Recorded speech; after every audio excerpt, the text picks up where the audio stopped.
إن الحمد لله نحمده ونستعينه ونستغفره ونعوذ بالله من شرور أنفسنا ومن سيئات أعمالنا.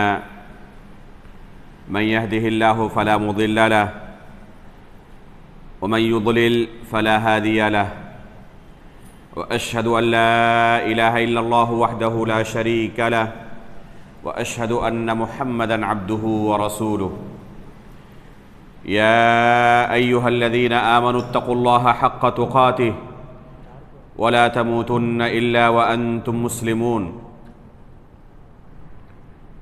يا أيها الناس اتقوا ربكم الذي خلقكم من نفس واحدة وخلق منها زوجها وبث منهما رجالا كثيرا ونساء واتقوا الله الذي تساءلون به والأرحام إن الله كان عليكم رقيبا. يا أيها الذين آمنوا اتقوا الله وقولوا قولا سديدا يصلح لكم أعمالكم ويغفر لكم ذنوبكم ومن يطع الله ورسوله فقد فاز فوزا عظيما. أما بعد فإن أصدق الحديث كتاب الله وأحسن الهدي هدي محمد صلى الله عليه وسلم وشر الأمور محدثاتها وكل محدثة بدعة وكل بدعة ضلالة وكل ضلالة في النار. محترم و مکرم حاضرین مجلس، بزرگوں، دوستوں، اسلامی بھائیوں اور پردہ نشین ماؤں بہنوں، گزشتہ درس میں جیسے کہ آپ لوگوں کے سامنے بیان کیا گیا تھا کہ شیخ الاسلام علامہ ابن تیمیہ رحمہ اللہ نے اگلا مسئلہ جو اس کتاب کے اندر العقیدۃ الواسطیہ کے اندر ذکر کیا ہے وہ امر بالمعروف و نہی عن المنکر کے تعلق سے ہے. چنانچہ شیخ الاسلام علامہ ابن تیمیہ رحمہ اللہ فرماتے ہیں ثم هم مع هذه الأصول يأمرون بالمعروف وينهون عن المنكر على ما توجبه الشریعہ. پھر اہل سنت والجماعت کے اصول اور ضابطوں میں سے یہ ہے کہ سابقہ تمام اصول و ضابطوں کا خیال رکھتے ہوئے وہ امر بالمعروف و نہی عن المنکر کے فریضے کو بھی انجام دیتے ہیں. جیسے کہ شریعت نے اسے واجب قرار دیا ہے، علی ما توجبہ الشریعہ. شریعت نے جس قدر امر بالمعروف و نہی عن المنکر کا فریضہ واجب قرار دیا ہے، اس شعار کو قائم کرنے کا حکم دیا ہے، اسی طریقے پر اہل سنت والجماعت امر بالمعروف و نہی عن المنکر کا فریضہ انجام دیتے ہیں. تو یہ اہل سنت والجماعت کے اہم اصول میں سے ہے. ان دونوں چیزوں کا وہ اہتمام کرتے ہیں، معروف کا حکم دیں اور منکر سے روکیں. معروف اور منکر کسے کہتے ہیں؟ چنانچہ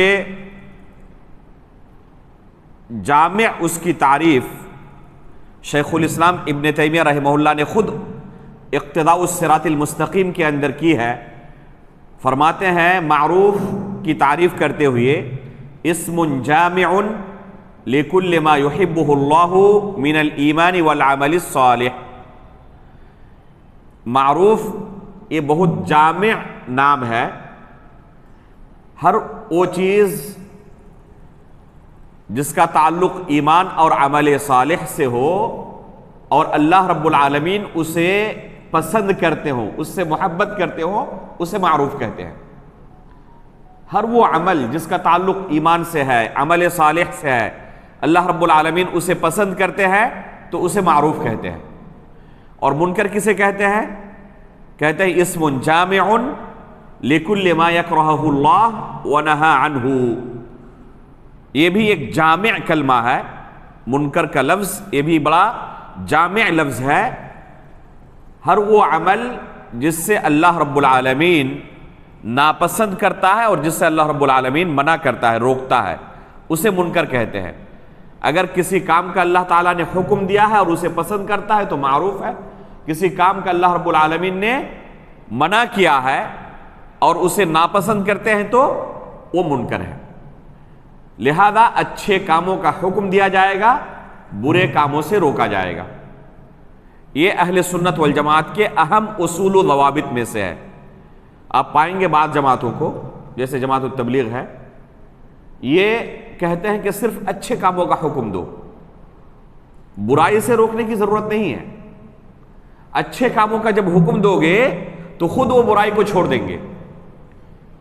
ان کا اصول و ضابطہ کیا ہے کہ منکر سے روکا نہیں جائے گا۔ کوئی شخص کوئی غلط کام کر رہا ہے تو غلط کام سے اسے نہ روکو، کیا کہتے ہیں یہ اچھے کام کا اتنا حکم دو کہ خود سے وہ منکر چھوڑ دے۔ یہ اللہ رب العالمین کا طریقہ نہیں ہے، انبیاء اکرام کا یہ طریقہ نہیں تھا، صحابہ اکرام، تابعین، تبع تابعین اور سلف صالحین کا یہ طریقہ نہیں تھا کہ صرف معروف کا حکم دو اور منکر سے روکنے کی ضرورت نہیں ہے، بلکہ اس شریعت کی شروعات ہی ہوتی ہے منکر کے انکار سے۔ اشہد ان لا الہ الا اللہ واشہد ان محمدا عبدہ ورسولہ، اس کلمے سے اس شریعت کی شروعات ہوتی ہے۔ جب تک اس کلمے کا اقرار کوئی نہ کرے تب تک وہ مسلمان نہیں ہو سکتا۔ تو جو شخص اسلام قبول کرنا چاہے سب سے پہلے وہ کیا کرتا ہے؟ منکر کا انکار کرتا ہے۔ لا الہ الا اللہ میں لا الہ پہلے ہے، الا اللہ بعد میں ہے، تو پہلے جتنے باطل معبود ہیں ان کا انکار کرتا ہے کہ ان تمام معبودوں کو جو اللہ کے سوا دوسروں کی پرستش کی جاتی ہے ان کا میں انکار کرتا ہوں اور اللہ رب العالمین کو برحق معبود تسلیم کرتا ہوں۔ تو ہماری شریعت کی شروعات ہی انکار منکر سے ہوتی ہے۔ لہذا یہ کہنا کہ صرف معروف کا حکم دیا جائے، منکر سے روکنے کی ضرورت نہیں ہے، یہ کتاب و سنت کا منہج نہیں ہے، سلف صالحین کا منہج نہیں ہے۔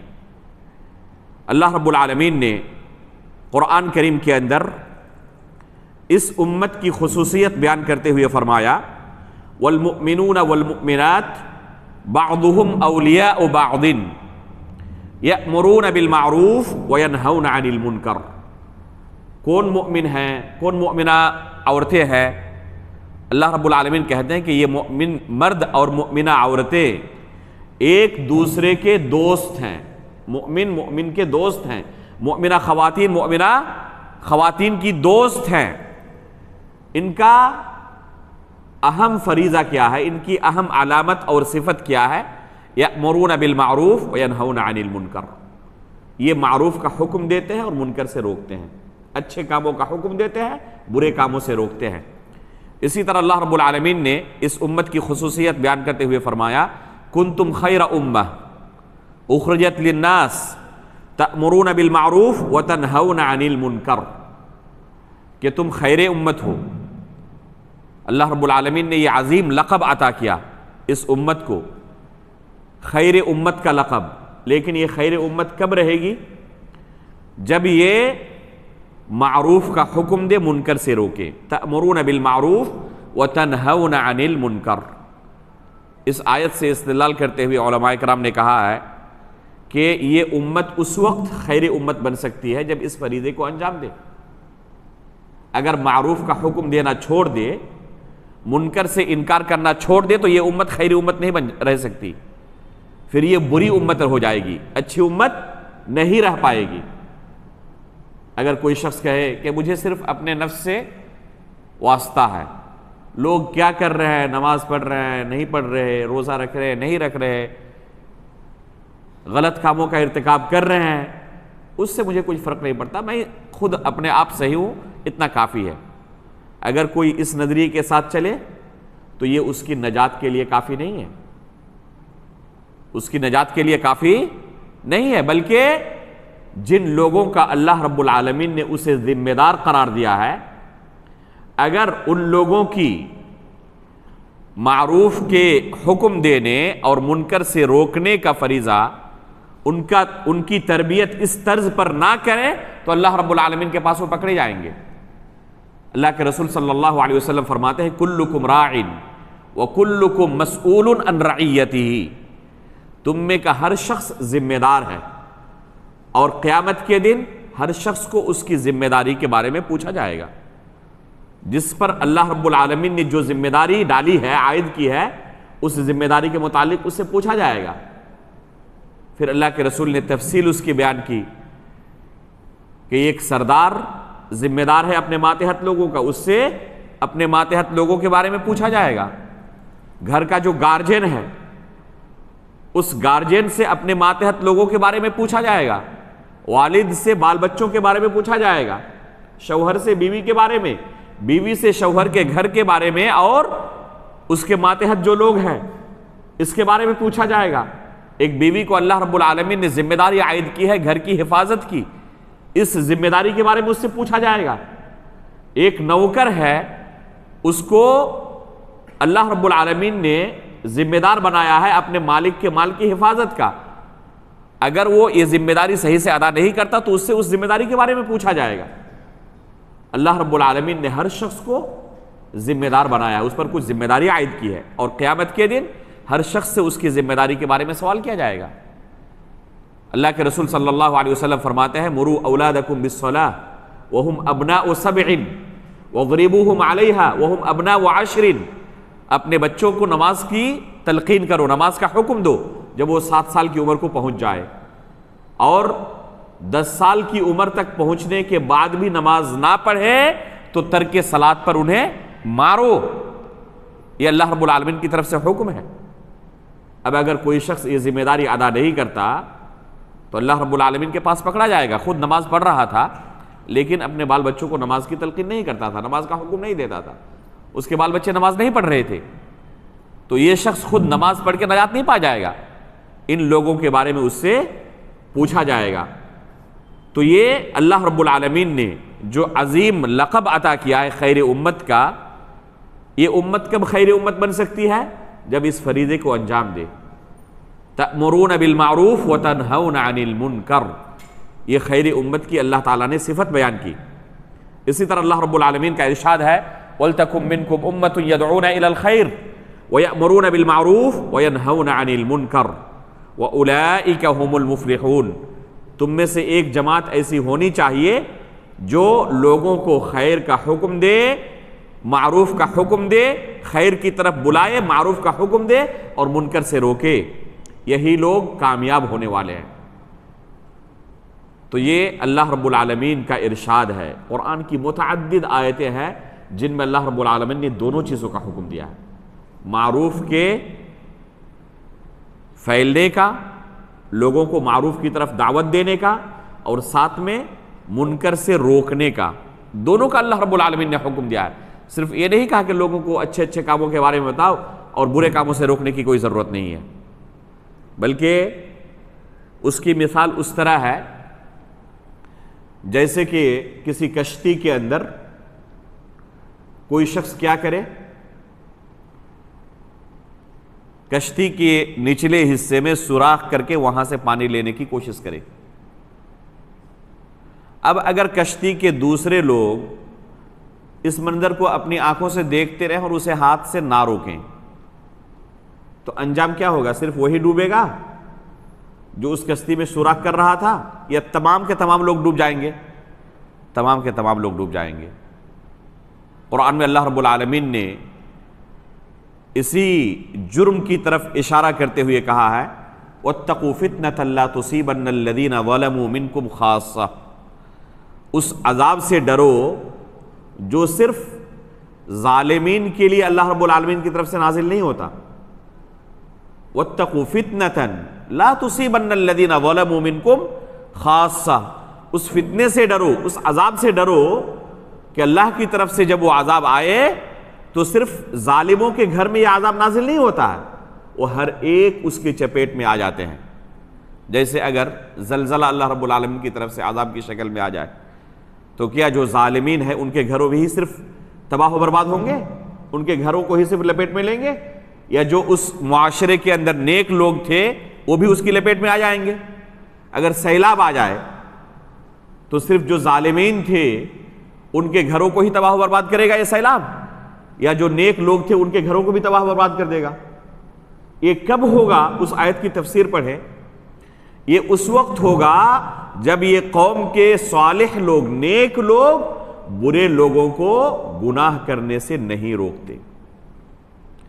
برائی عام ہو چکی ہے اور کوئی روکنے والا نہیں ہے، نہ ہاتھ سے روکنے والا ہے نہ زبان سے روکنے والا ہے، کوئی روک نہیں رہا ہے، یہاں تک کہ وہ برائی سماج اور معاشرے کے اندر بالکل عام ہو جائے، بلا روک ٹوک سماج کے اندر اسے انجام دیا جائے اور کوئی روکنے والا نہ ہو، نکیر کرنے والا نہ ہو، بلکہ ناپسند کرنے والا بھی نہ پایا جائے، ہر کوئی اس برائی کے اندر گرفتار۔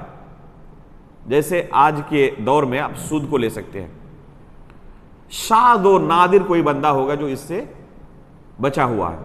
اس سے بڑی مثال لیں، غیبت، ہے کوئی جو اس سے بچا ہوا ہو؟ جب کوئی برائی سماج اور معاشرے کے اندر عام ہو جاتی ہے نا، اکثر و بیشتر لوگ اسی برائی کے اندر گرفتار ہو جائے، تو اس وقت برائی کرنے والے ڈرتے نہیں ہیں، روکنے والوں کو ڈر لگتا ہے۔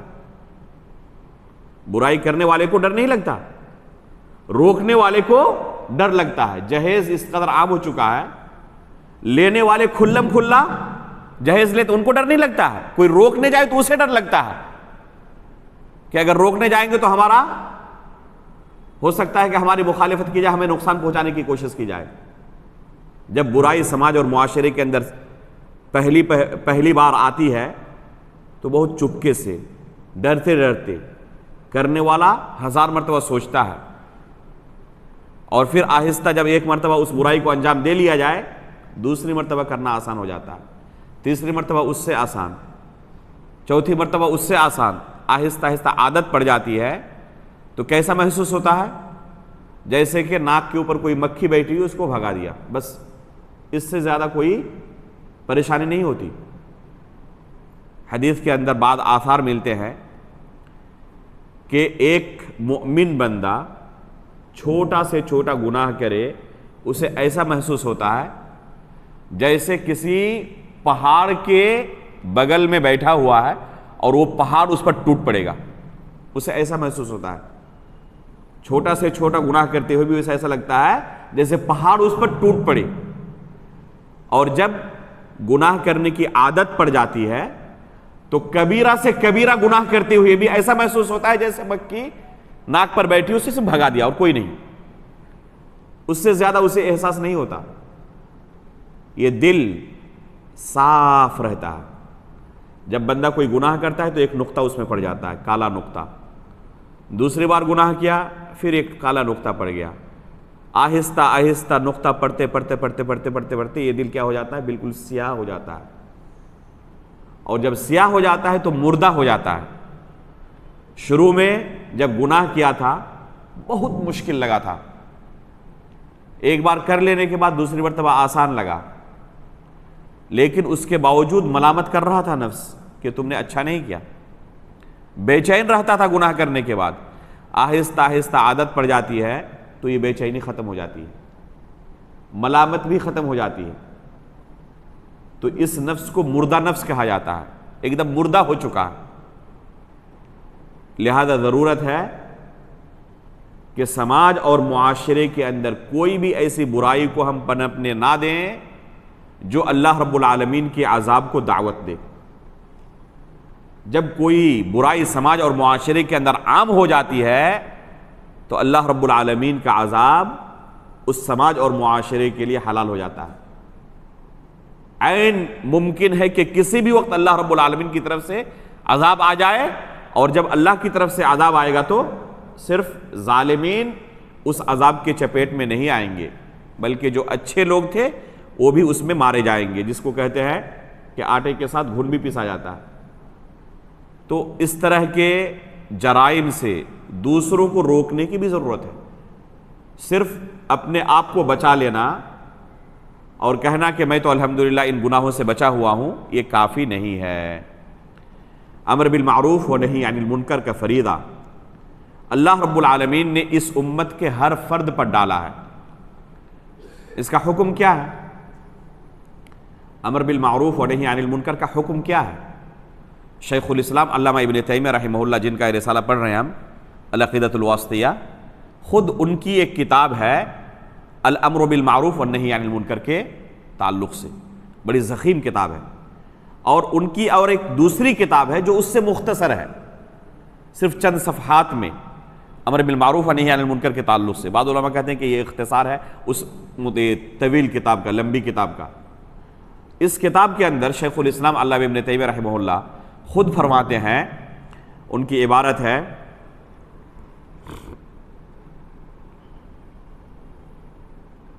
واتفق ائمة الدین علی ان الامر بالمعروف والنہی عن المنکر امر واجب علی الناس لکنہ فرض علی الکفایہ کالجہاد وتعلم العلم ونحو ذلك فاذا قام به من يستكفى به سقط عن الناس وكان الاجر والدرجة لمن قام به۔ شیخ الاسلام علامہ ابن تیمیہ رحمہ اللہ فرماتے ہیں کہ امر بالمعروف و نہی عن المنکر کے بارے میں تمام ائمہ کرام کا اتفاق ہے کہ یہ واجب ہے، یہ واجب ہے اور یہ فرض کفایہ ہے، واجب ہے لیکن کفائی طور پر۔ اگر بعض لوگ سماج اور معاشرے سے یہ فریضہ انجام دے رہے ہیں تو باقی لوگ گناہ سے بچ جائیں گے، اور جو اس فریضے کو انجام دیں گے انہیں نیکی ملے گی۔ لیکن اگر تمام لوگ چھوڑ دیں، کوئی اس فریضے کو انجام نہ دے، تو سب کے سب گنہگار ہوں گے، سب کے سب کیا ہوں گے؟ گنہگار ہوں گے۔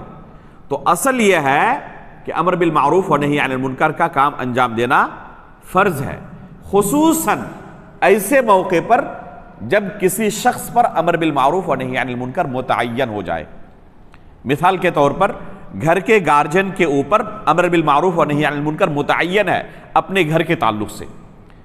اپنے گھر کے تعلق سے کیا ہے؟ ہر گارجن کے اوپر متعین ہے، ہر والد پر، ہر والدہ پر، اپنے ماتحت لوگوں کے تعلق سے متعین ہے۔ آپ کے گھر کے اندر آپ کے بچے نماز نہیں پڑھتے تو آپ کو سب سے پہلے پوچھا جائے گا ہمارے اوپر، بعد میں اس کا فریضہ عائد ہوتا ہے۔ ہمارے گھر کے اندر جو بچے ہیں ان کے تعلق سے ہمیں سب سے پہلے پوچھا جائے گا، آپ کے اوپر فریضہ یہ بعد میں عائد ہوتا ہے۔ تو ہر شخص کے اوپر جو چیز متعین ہو چکی ہے اس کا انجام دینا اس کے اوپر واجب ہے۔ تو اصل یہ ہے کہ امر بالمعروف و نہی عن المنکر کیا ہے؟ اگر کوئی گھر کا ذمہ دار ہے تو اس پر واجب ہو چکا ہے۔ عمومی طور پر جو اہل علم کا کام ہے تو یہ فرض کفایہ ہے، یہ فرض کفایہ ہے۔ جیسے جمعہ کے خطبے ہوں، دروس ہوں، اور ان منکرات کے تعلق سے لوگوں کو بیدار کیا جائے، روکا جائے، پرسنل جا کر ان کو نصیحت کی جائے، تو یہ جو کام ہے یہ فرض کفایہ ہے۔ بعض لوگ اگر سماج اور معاشرے کے اس کام کو انجام دے تو باقی لوگوں سے گناہ ختم ہو جائے گا، باقی لوگ گنہگار نہیں ہوں گے، اور جو اس کام کو انجام دیں گے انہیں نیکی ملے گی۔ لیکن تمام لوگ چھوڑ دیں تو سب کے سب گنہگار ہوں گے۔ تو اصل ہے کہ واجب ہے۔ دو حالتوں میں یہ وجوب استحباب کے حکم میں بدل سکتا ہے۔ اصل ہے کہ واجب ہے، لیکن دو حالتوں میں یہ مستحب ہو سکتا ہے۔ پہلی حالت یہ ہے کہ جس کام کا حکم دیا جائے یہ کام بذات خود مستحب ہو، واجب نہ ہو۔ جس کام کا حکم دیا جائے وہ کام کیا ہو؟ بذات خود کیا ہو؟ مستحب ہو، واجب نہ ہو، تو اس کام کا حکم دینا بھی مستحب ہوگا، واجب نہیں ہوگا۔ اسی طرح پورے شہر والے اگر کسی مستحب کام کے ترک کرنے پر اتفاق نہ کر لیں، شہر کے بعض لوگ انجام دیتے ہیں اس نیک کام کو، بعض لوگ انجام نہیں دیتے، تو اس صورت میں اس کام کا حکم دینا مستحب ہے۔ لیکن پورے شہر والے چھوڑ دیں اگر، تو اس صورت میں واجب ہوگا۔ لیکن شہر کے بعض لوگ انجام دیتے ہیں، بعض لوگ نہیں دیتے، تو اس صورت میں مستحب ہوگا۔ اسی طرح اگر کوئی منکر ہے تو منکر وہ حرام کے درجے تک نہیں پہنچا ہے بلکہ مکروہ کے درجے تک ہے، تو اس منکر سے روکنا جو مکروہ کے درجے پر صرف ہے، حرام کے درجے تک نہیں پہنچا ہے، تو مستحب ہوگا، اس منکر سے روکنا واجب نہیں ہوگا. یہ پہلی حالت ہے. دوسری حالت ہے کہ اگر ظن غالب ہو کہ اگر ہم امر بالمعروف و نہی عن المنکر کا فریضہ انجام دینے جائیں تو ہمیں ایسا نقصان پہنچ سکتا ہے جسے برداشت کرنا عموماً ممکن نہیں ہوتا.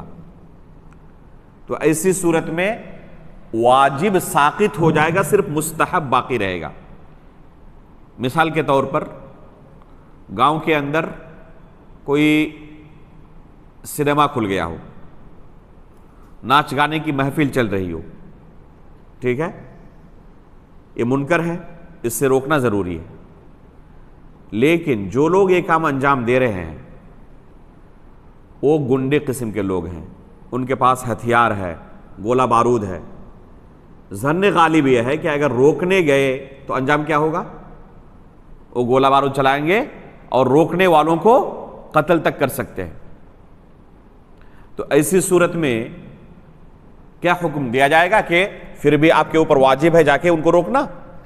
نہیں، ایسی صورت میں واجب نہیں ہوتا. پھر وہ اگر ظن غالب یہ ہو کہ ایسا نقصان پہنچ سکتا ہے جس نقصان کو برداشت کرنا عموماً ممکن نہیں ہے، تو ایسی صورت میں وجوب ساقط ہو جاتا ہے، پھر واجب نہیں رہ جاتا امر بالمعروف و نہی عن المنکر.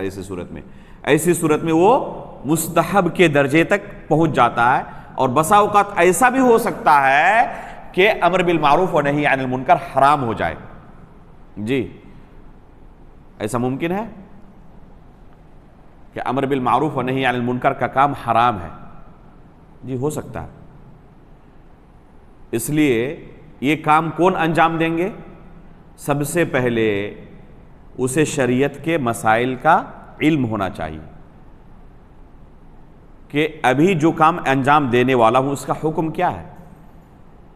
یہ عام لوگ اندازہ نہیں لگا پائیں گے کہ اس صورت میں ہمارے اس کام کے کرنے کا حکم کیا ہے. بسا اوقات یہ واجب ہو سکتا ہے، بسا اوقات مستحب ہو سکتا ہے، اور بسا اوقات حرام تک ہو سکتا ہے.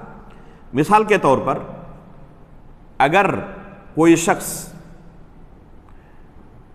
کسی منکر کے انکار کی کوشش کرے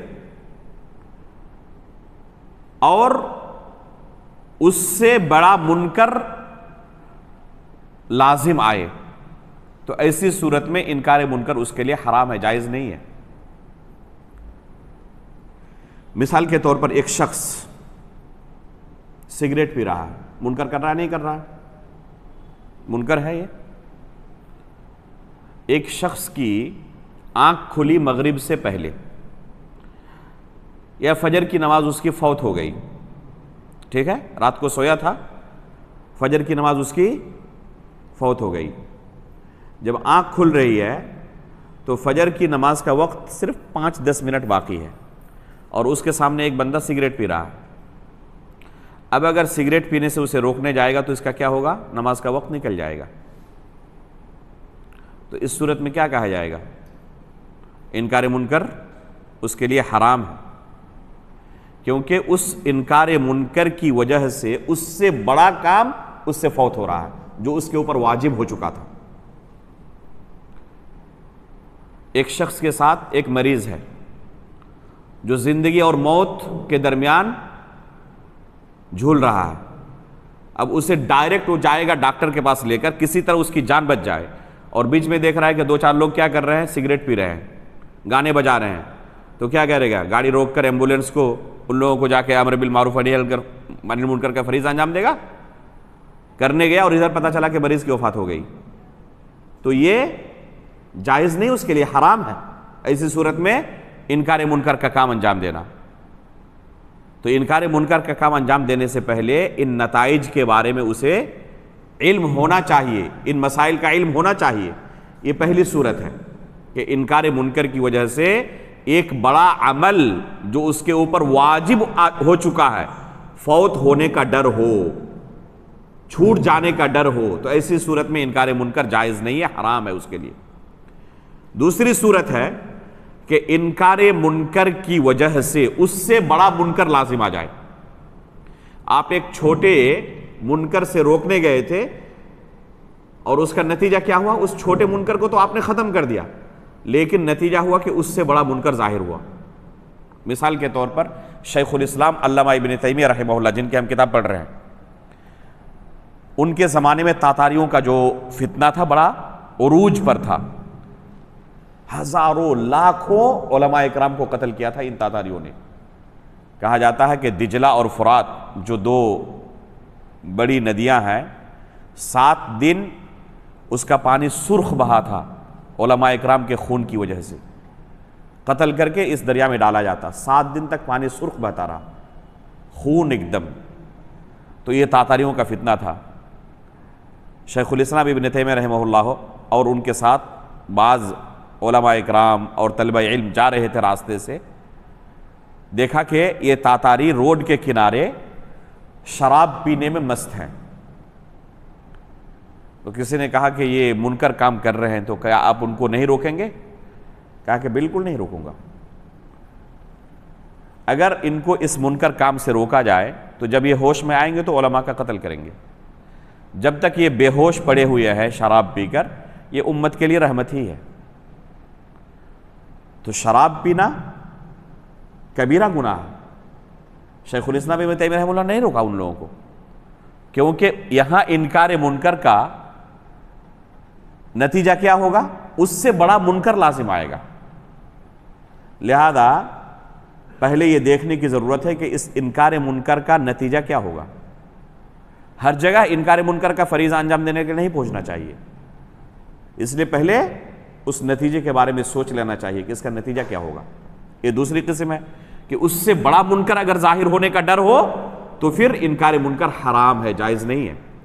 تیسری صورت یہ ہے کہ اگر کسی کو کسی معروف کام کا، اچھے کام کا حکم دیے اور ڈر ہو کہ اس اچھے کام کا حکم دینے کی وجہ سے اس سے بڑا اچھا کام فوت ہو سکتا ہے.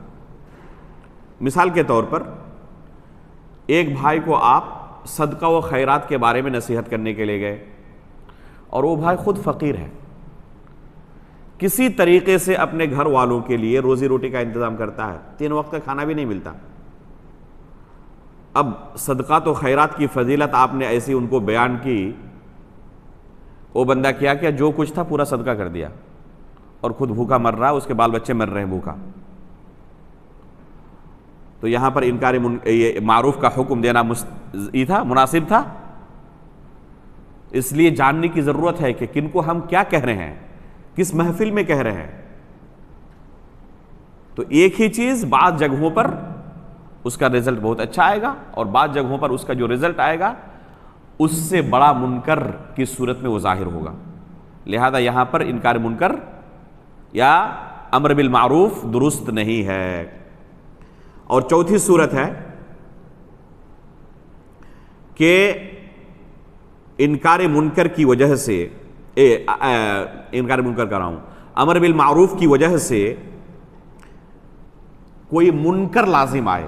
آپ کسی کو کسی نیک کام کا حکم دینے گئے اور اس نیک کام کا حکم دینے کے نتیجے میں اس سے بڑا منکر ظاہر ہو جائے.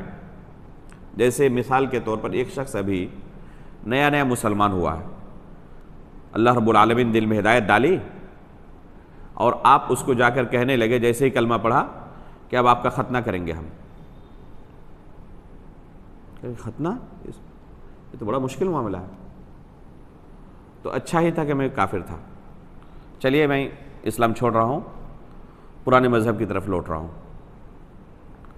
ختنہ کا حکم کیا ہے اس شخص کے لیے خصوصاً؟ اولاً ختنہ واجب ہے مستحب ہے، اسی بارے میں علماء کے درمیان اختلاف ہے. بہت سارے علماء نے اسے مستحب کہا ہے، واجب تک نہیں کہا. اگر واجب بھی ہو تب بھی ایسے شخص کے لیے جس نے ابھی اسلام قبول کیا ہے اس کے لیے واجب نہیں ہے. بے شمار صحابہ اکرام جو کفر چھوڑ کر اسلام قبول کیے تھے، کسی صحابی کو اللہ کے رسول نے ختنے کا حکم دیا تھا؟ کسی نے اسلام قبول کر لیا کہا کہ اب آپ لوگوں کا ختنہ کرنا پڑے گا؟ کسی کو حکم نہیں دیا. البتہ خود سے کوئی ختنہ کرنا چاہے تو اختیار ہے اسے، لیکن اسے ختنے کے لیے وہ زور نہیں دیا جائے گا. اب آپ کے اس ختنے کا حکم بیان کرنے کی وجہ سے کیا ہو گیا؟ وہ اسلام ترک کر دیا. تو اس سے کہیں بڑا منکر ظاہر ہوا یا نہیں ہوا؟ ایک معروف کا حکم دینے آپ گئے تھے اور اس معروف کا نتیجہ کیا ہوا؟ اس سے کہیں بڑا منکر ظاہر ہو گیا، تو ایسی صورت میں معروف کا حکم نہیں دیا جائے گا۔ ایک شخص ہے جس کے آپ ایک دم اول وقت میں مسجد حاضر ہونے کے لیے آ کے نصیحت کرنے لگے، اور وہ کمپنی میں کام کرتا ہے، کسی طرح کمپنی کا مالک اسے 5 منٹ 10 منٹ رخصت دیتا تھا کام سے کہ جا کے فرض نماز پڑھ کے آ جانا تم۔ اب آپ نے اسے کہا کہ جیسے ہی اذان ہو جائے فوراً مسجد پہنچنے کی یہ فضیلت ہے، جو شخص سب سے پہلے مسجد پہنچتا ہے وہ اتنی نیکیاں کما لیتا ہے۔ اب وہ بندہ آپ کی نصیحت سن کر جیسے ہی اذان ہوا فوراً مسجد آیا، اور بعد میں اس کے مالک نے اس پر پابندی لگا دی، اب نماز کے لیے جانے کی اجازت ہی نہیں ہے۔ اب اس کی نماز ہی فوت ہونے لگی، جماعت فوت ہونے لگی۔ تو یہاں پر امر بالمعروف کا نتیجہ اچھا آیا۔ اس لیے امر بالمعروف و نہی عن المنکر کے اصول و ضوابط ہے، یہ علی الاطلاق نہیں ہے کہ جب چاہیں جہاں چاہیں جس انداز میں چاہیں امر بالمعروف و نہی عن المنکر کا کام کرتے رہیں۔ اس لیے اللہ رب العالمین نے اس کے لیے علم کو شرط قرار دیا ہے۔ جب لوگوں کے درمیان شریعت کو بیان کرنے کے لیے کوئی جائے، ایک ہے کہ اپنے ماتحت لوگوں کی تربیت کرنا، تو یہ فرض ہے ہر شخص پر، ہر شخص کو اللہ تعالیٰ نے مکلف بنایا ہے۔ کن امور کا؟ ایسے مسائل کا جن کے بارے میں بحیثیت مسلمان سب کو علم ہوتا ہے۔ کوئی بھی مسلمان ایسا نہیں ہوگا جسے ان مسائل کا علم نہ ہو، جیسے زنا حرام ہے، جھوٹ بولنا حرام ہے، غیبت کرنا حرام ہے، ناچ گانا حرام ہے۔ ان کے بارے میں کسی کو اختلاف ہے؟ کوئی ایسا مسلمان ہمیں ملے گا جو اسے حلال کہے گا؟ کوئی ایسا مسلمان نہیں مل سکتا جو اسے حلال کہے۔ والدین کی اطاعت کرنا ضروری ہے، 5 وقت کی نمازیں فرض ہے، رمضان کے مہینے کا روزہ رکھنا فرض ہے۔ ان مسائل کو ہر شخص جانتا ہے۔ تو جو مسائل تمام مسلمانوں کے درمیان مشترک ہے، چاہے وہ پڑھا لکھا ہو چاہے پڑھا لکھا نہ ہو، ہر کوئی بحیثیت مسلمان ان مسائل کے بارے میں جانتا ہے، تو اپنے ماتحت لوگوں کے درمیان ان کی دعوت و تبلیغ کرنا اور ان کو ان کاموں کا مکلف کرنا ہر شخص پر ضروری ہے۔ لیکن جہاں تک بات ہے لوگوں کے سامنے ظاہر ہو کر شریعت کا انہیں علم دینا اور شریعت کے مسائل کے تعلق سے انہیں بتانا، جس سے لوگوں کے درمیان کیا میسج جائے کہ اس بندے کے پاس شریعت کا علم ہے، اگر ہمیں ضرورت پڑے کسی مسئلے کو سمجھنے کے لیے تو ہم اپنا سوال اس کے پاس لے کر جا سکتے ہیں اور یہ ہمیں شریعت کی رہنمائی کر سکتا ہے۔ اگر اس طرز پر کوئی دعوت کا کام کرنا چاہے، امر بالمعروف و نہی عن المنکر کا کام کرنا چاہے، تو اس کے لیے علم کا ہونا شرط ہے۔ یہ کام ہر ایک کے لیے نہیں ہے۔ قرآن میں اللہ رب العالمین نے کیا فرمایا؟ قُلْ هَذِهِ سَبِيلِي أَدْعُو إِلَى اللَّهِ عَلَى بَصِيرَةٍ أَنَا وَمَنِ اتَّبَعَنِي، کہ یہ میرا اور میرے اتباع کرنے والوں کا راستہ ہے۔ اس راستے کا اللہ رب العالمین نے تذکرہ کرتے ہوئے کیا کہا؟ ہم اللہ رب العالمین کی طرف دعوت دیتے ہیں۔ قُلْ هَذِهِ سَبِيلِي أَدْعُو إِلَى اللَّهِ، اللہ رب العالمین کی طرف ہم دعوت دیتے ہیں، لیکن کس بنیاد پر؟ عَلَى بَصِيرَةٍ، علم و بصیرت کی بنیاد پر، علم و بصیرت کی روشنی میں۔ اگر دعوت دینے والے کے پاس خود علم نہ ہو، قرآن و سنت کو نہیں جانتا ہو، اس نے ایک چیز کو منکر سمجھ لیا اور لوگوں کے درمیان لگے اس انکار منکر کے فریضے کو انجام دینے کے لیے، حالانکہ شریعت کی نگاہ میں وہ منکر ہے ہی نہیں، جسے وہ منکر سمجھ رہا تھا وہ منکر ہے ہی نہیں، اور لوگوں کے درمیان کیا کر رہا ہے؟ وہ انکاری منکر کا فریضہ انجام دے رہا ہے۔ مثال کے طور پر کوئی شخص دیکھا کہ قبلے کی طرف پیر کر کے سویا ہوا ہے، بیٹھا ہوا ہے، اب جا کے لوگوں کا پیر پکڑ کے موڑنے لگا ہاتھ سے، کہ میرے پاس قوت ہے، میں ہاتھ سے انکار منکر کروں گا۔ اللہ کے بندے، پہلے شریعت کا علم حاصل کر لو کہ منکر ہے بھی یا نہیں۔ ایک بندے کو دیکھا کہ رنگے سر نماز پڑھ رہا، نماز کی حالت میں جا کے ٹوپی لا کے اس کے سر پہ پہنایا، حالانکہ وہ ٹوپی گندی ہے، 50 لوگ اس سے پہلے پہنے ہوئے، اس سے بدبو آتی ہے، جیسے کہ بعض مسجدوں کے اندر ٹوپیاں رکھی رہتی ہے. اب اس بندے کی نماز کے اندر خلل پیدا کر دے اس وجہ سے، اور یہ سمجھ رہا ہے کہ ایک منکر کام ہو رہا تھا، میں نے اس منکر کو ختم کیا. تو جو منکر کے انکار کا کام انجام دے، معروف کا حکم دے، پہلے اسے شریعت کے مسائل کا علم ہونا چاہیے کہ حقیقت میں جسے وہ منکر سمجھ رہا ہے وہ منکر ہے بھی یا نہیں شریعت کی نگاہ میں. آپ سمجھ رہے ہیں کہ منکر ہے، ہو سکتا ہے کہ شریعت کی نگاہ میں وہ کوئی منکر ہی نہ ہو. جسے آپ معروف سمجھ رہے ہیں ہو سکتا ہے کہ شریعت کی نگاہ میں وہ معروف نہ ہو، منکر ہو. اس لیے جب لوگوں کے درمیان اس طرح شرعی مسائل پر کام کرنا چاہے، دعوت و تبلیغ جسے آج کی اصطلاح میں ہم لوگ کہتے ہیں، اسٹیج سنبھالنا، ممبر سنبھالنا، تو یہ عام لوگوں کا کام نہیں ہے. اس کے لیے پہلے کتاب و سنت کا علم ہونا ضروری ہے. اگر وہ کتاب و سنت کا علم نہ حاصل کرے اور لوگوں کو جا کے اللہ رب العالمین کی شریعت بیان کرنا شروع کرے، یہ حلال ہے، یہ حرام ہے، اور خود نہیں جانتا، اس کے پاس علم نہیں کتاب و سنت کا، تو اللہ رب العالمین پر وہ کیا کرے گا؟ تہمت لگائے گا، الزام لگائے گا.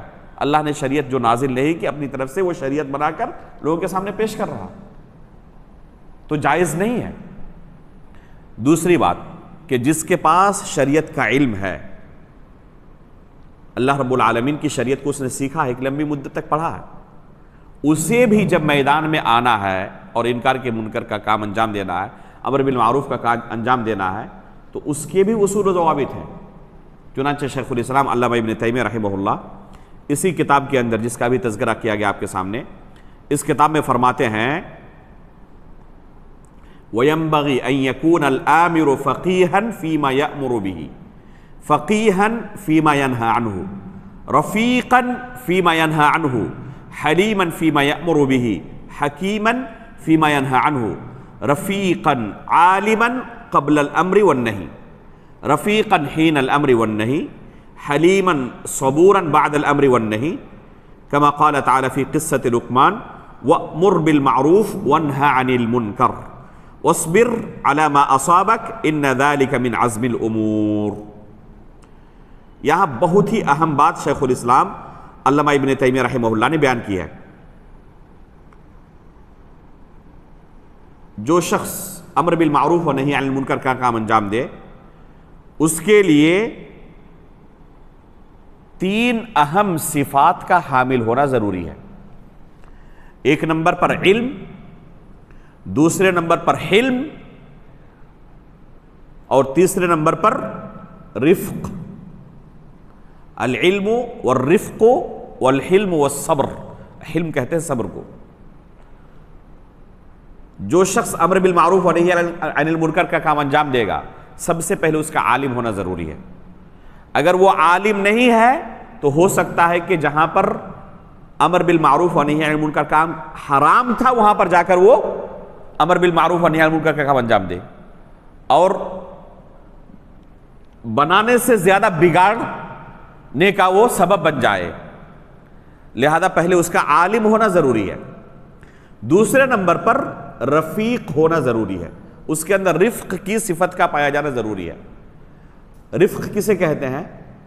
نرمی کا پہلو اختیار کرنا.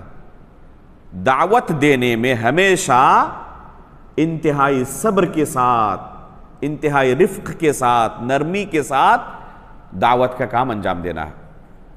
اب اگر کسی شخص کو آپ کسی منکر سے روک رہے ہیں اور جا کے اس کو آپ نے ڈانٹنا شروع کیا، لوگوں کے درمیان اسے ذلیل کرنا شروع کیا، تو کیا ایسا بندہ اس منکر کو چھوڑ دے گا یا اور آپ کے خلاف جری ہو جائے گا؟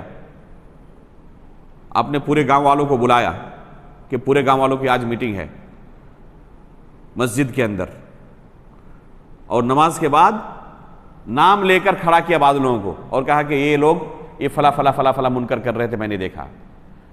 اب وہ بندہ وہ منکر کو چھوڑے گا؟ آپ نے اسے ذلیل و رسوا کیا لوگوں کے سامنے. انتہائی رفق کے ساتھ، نرمی کے ساتھ، تنہائی میں بیٹھ کر اسے سمجھائے، تب اس کا نتیجہ اچھا آئے گا. بعض لوگ منکر سے روکتے ہیں منکر طریقے سے، منکر کے روکتے ہیں منکر طریقے سے، اس کا انجام کبھی بھی اچھا نہیں ہوتا ہے. اللہ رب العالمین نے موسیٰ علیہ السلام کو اور ہارون علیہ السلام کو دونوں کو بھیجا کس کے پاس؟ فرعون کے پاس۔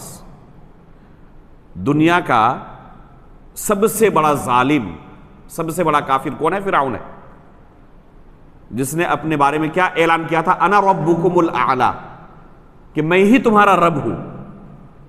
اپنے بارے میں فرعون یہ دعویٰ کرتا تھا کہ میں ہی اللہ ہوں، میں ہی رب ہوں۔ اس ظالم اور اس کافر کے پاس اللہ رب العالمین نے موسیٰ علیہ السلام کو بھیجا اور ہارون علیہ السلام کو، اور کیا حکم دیا؟ فَقُولَا لَهُ قَوْلًا لَيِّنًا، جا کے فرعون سے بڑے نرمی کے ساتھ، پیار کے ساتھ سمجھانا، اپنی دعوت پیش کرنا۔ غور کریں کہ سب سے بڑے ظالم اور سب سے بڑے کافر کو بھی اللہ رب العالمین ایک نبی کو دعوت کا حکم دے رہے ہیں، تو کیا کہہ رہے ہیں؟ کہ انتہائی نرمی کے ساتھ ان کے سامنے پیش آنا، سختی مت کرنا۔ تو دعوت میں سختی کا پہلو اکثر و بیشتر نقصان دہ ہوتا ہے۔ جس کو دعوت دی جائے پیار کے ساتھ اس کو سمجھایا جائے، اگر ممکن ہو کسی منکر سے روکنا، تنہائی میں اس کے ساتھ بیٹھ کر اسے سمجھایا جائے، تو اس کا ہمیشہ نتیجہ اچھا ہوتا ہے۔ استاد محترم شیخ عبدالرزاق البدر حفظہ اللہ کہتے ہیں کہ مسجد نبوی کے اندر ایک شخص کو دیکھا، بہت بوڑھا آدمی، نماز پڑھ رہا تھا میرے بغل میں، سجدے میں گیا تو آخری سجدے میں اتنی لمبی دعا کی کہ امام صاحب سجدے سے اٹھ کر تقریباً تشہد ختم کرنے والے ہیں، اور یہ بندہ اللہ رب العالمین سے مانگ رہا ہے، گڑگڑا رہا ہے، دعا کر رہا ہے، اور سجدے کی حالت میں بھی ہے۔ کب اٹھا سجدے سے؟ ایک دم عین سلام سے پہلے۔ جب نماز ختم ہوئی تو استاد محترم نے اس شخص کو بڑے پیار سے کہا، چچا جان آپ سے کچھ بات کرنا چاہتا ہوں، آپ راضی ہیں؟ اجازت دیں گے؟ کہا بالکل بیٹے، کہو کیا بات ہے۔ تو سب سے پہلے اس بوڑھے آدمی کے لیے لمبی چوڑی اتنی دعا کی کہ آپ نے جو سجدے میں اللہ رب العالمین سے دعا کی ہے، میں اللہ رب العالمین سے دعا کرتا ہوں کہ اللہ تعالیٰ آپ کی تمام دعائیں قبول کر لے، جو کچھ آپ نے مانگا اللہ رب العالمین آپ کی مراد پوری کر دے۔ کتنا خوش ہوگا بندہ۔ اس کے بعد کہا کہ دیکھیں شریعت نے ہمیں مکلف کیا ہے کہ امام کے ساتھ ہم رہیں، آپ نے امام کی اتباع چھوڑ دی، امام سجدے سے فارغ ہو چکے تھے اور آپ امام کے ساتھ نہیں تھے، یہ شرعاً جائز نہیں ہے۔ شریعت کا مسئلہ اس طرح ہے، اس لیے اس طریقے سے نماز پڑھیں۔ بندے نے فوراً قبول کر لیا اور بڑی دعائیں دی۔ تو اس طریقے سے اگر دعوت کا کام کیا جائے تو ایک سخت دل بندہ بھی کیا ہوگا؟ وہ سنبھل جائے گا، لیکن بہت نرم مزاج کا بھی کوئی ہو، اس کے ساتھ سختی کی جائے تو ہو سکتا ہے کہ وہ عناد پر اتر آئے۔ بعض دعات کے تعلق سے یہ قصہ مشہور ہے، علماء بیان کرتے ہیں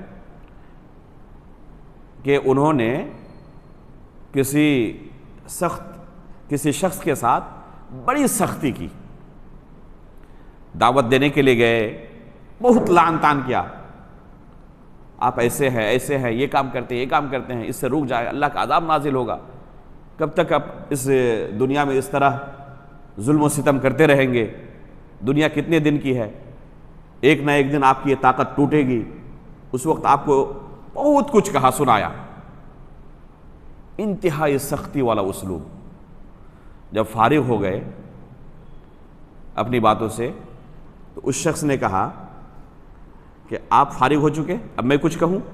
کہا کہ بالکل کہہ سکتے ہیں۔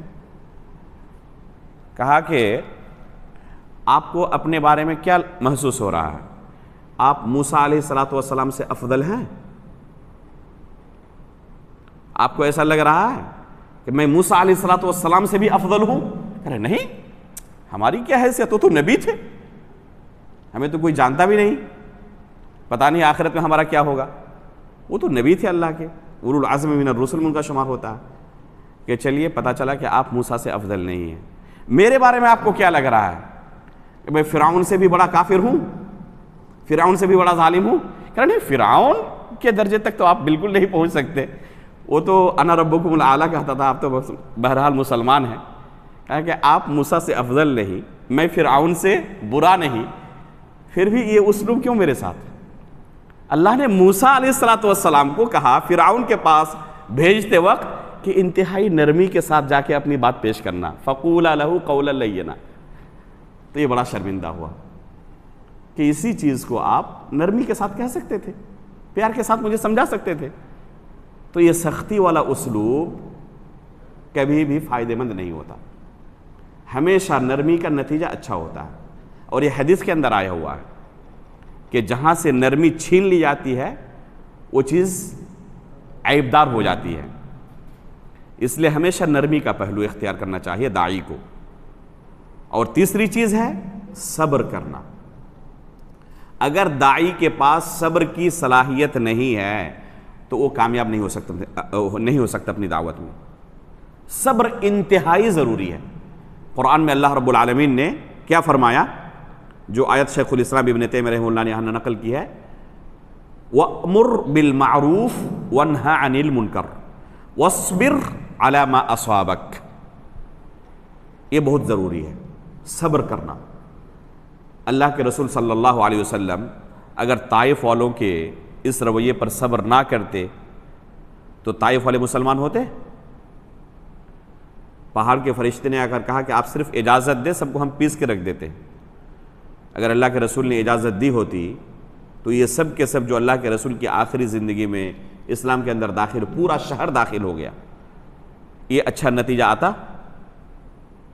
اللہ کے رسول صلی اللہ علیہ وسلم فتح مکہ کے موقع پر چاہتے تو کہہ سکتے تھے کہ ان لوگوں نے ہمیں اپنے گھروں سے نکالا تھا لہذا سب کو قتل کیا جائے، ان کا انتقام لینا چاہتے تو لے سکتے تھے، اور پوری دنیا کے اندر کوئی ایسی عدالت نہیں تھی جو اس قدم کو ناجائز ٹھہراتی ہو، اس لیے کہ یہ بالکل اسی لائق تھے کہ ان کے ساتھ اس طرح کا رویہ اپنایا جائے۔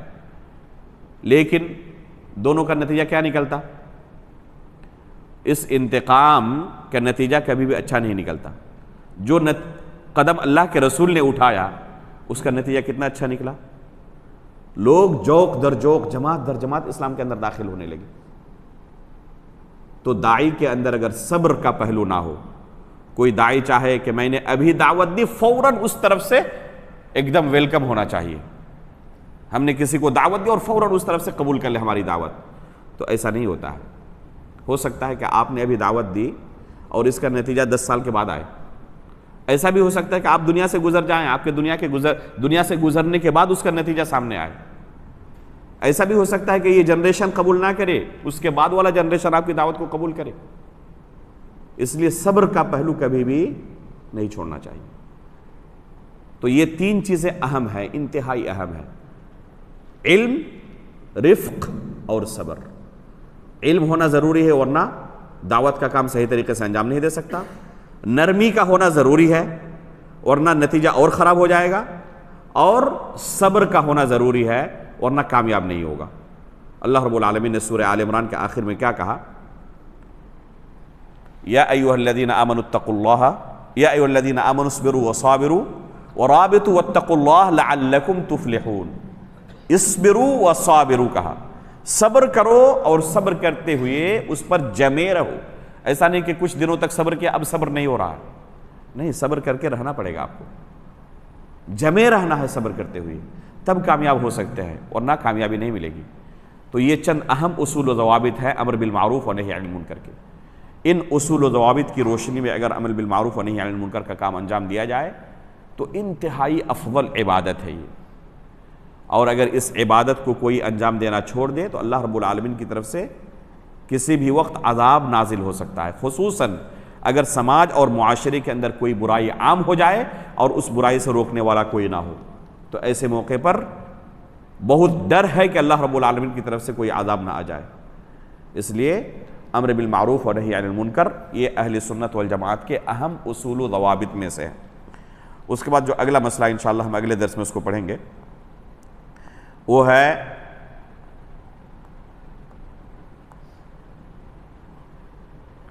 اولیاء الامور کے متعلق اور آپسی الفت و محبت کے متعلق کہ ایک مسلمان کو دوسرے مسلمان کے ساتھ کیسا تعامل کرنا چاہیے. اس کے بعد پھر مکارم اخلاق کا تذکرہ انشاءاللہ شروع کریں گے، جو کہ کتاب کا آخری باب ہوگا. انشاءاللہ امید ہے کہ اگلے 3-4 دروس کے اندر اس کتاب کو ہم کمپلیٹ کر لیں. اللہ رب العالمین سے دعا ہے کہ اللہ رب العالمین اب تک جو دروس ہو چکے ان کو قبول فرمائے اور بحسن خوبی اس کتاب کو مکمل کرنے کی اللہ تعالیٰ توفیق عطا فرمائے. اللہ رب العالمین ہماری اس مجلس کو اپنی رضا کے لیے قبول فرما لے. آمین تقبل یا رب العالمین. وصلی اللہ علی نبینا محمد.